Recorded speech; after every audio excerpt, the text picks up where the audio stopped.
In this second video, I'm going to show you how to edit this photograph that's in our editing part 1 section to get something that looks like this. Now you can see this was taken early in the morning and I wanted a really nice simple little photograph here, but I wanted to make sure that the sunlight really looked like it was early morning. The second photograph we're going to edit in this particular one is the Golden Gate Bridge down in San Francisco.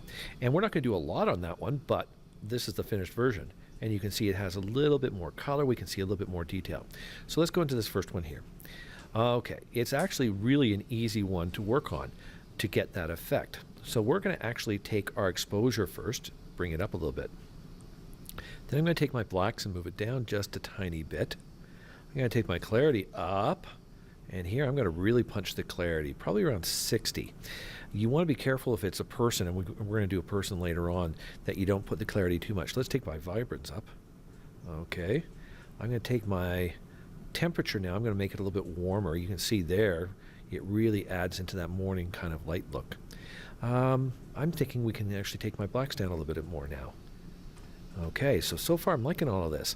Here's a new thing. So all I've done is adjust things. Did you notice I didn't worry about a black or white point on this one? This is more subjective, and that's one of the things that we can work on. So I'm going to come down here. Now, I'm going to click on the HSL color black and white. I'm just going to click right on the HSL. That stands for hue, saturation, and color. Now, if yours opens up multiple ones of these windows here, just right click on them and say solo mode, and then one will open up at the same time. Alright, so we can turn on and off the effect with this little on and off button right here, but let's actually do the HSL first. So I have all these sliders here. I don't know which one I'm going to use, but Adobe thought that one through. There's this little button here. I'm going to click on this, and when I click on it, I can drag over and say, you know what, I want this color here to be affected. So I'm going to hold down my left mouse button. If I drag it down, you can see some of the sliders moving, and it's taking some of the saturation out. If I move it up, it's adding saturation. I'm just going to go Control Z so that it goes back to normal. What we're actually going to look for, though, is the luminance one. And again, make sure that's selected. If it's just a dot, it's not selected. There, it's selected. I'm going to now go into that area there, and I'm going to actually add a little bit more there. Let's darken down that area. Okay, and this is all subjective. You might not like this. Okay, I'm kind of liking that right about there. So now let's come back to my basic tab. Just click on it. Again, if it opens up a couple different ones, just right click and make sure you've got solo mode clicked on. Okay, so let's open up the basic. Well, what else do we need to do? Let's see what happens with this highlights. That brings back just the light just a little bit, so I'm liking that.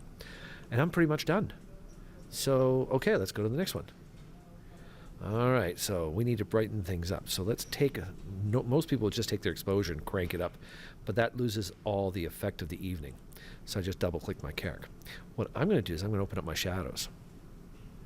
Did that do anything? A little bit. Let's try my highlights. No, it didn't do anything. Whites. Well, that did some stuff. We opened up a little bit. Now let's try the shadows. That's getting a little bit better. Bring up my exposure just a tiny bit. Now let's take my temperature, bring that up. That's getting more of a evening look. Now my clarity, we can really bring some clarity into this. About 40, something like that. My vibrance. And now, here's what I came up with originally. It's a little bit darker, but I can actually see a before and after of this particular photograph. And the way you do that, there's a couple ways.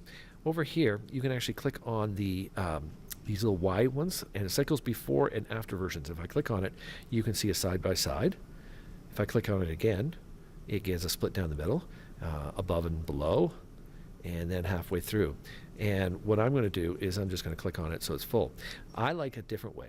On the keyboard, right above the Enter key on the right part of the keyboard, there's a backslash key. And if I click on it once, up in the top left-hand corner it says Before. This is the before picture, and here's with all the adjustments done. I like that. I use that an awful lot. Before and after. Okay. So go ahead and edit those 2 photographs, and you're off to the races, and we have 2 more to do, and then you're finished the basic editing.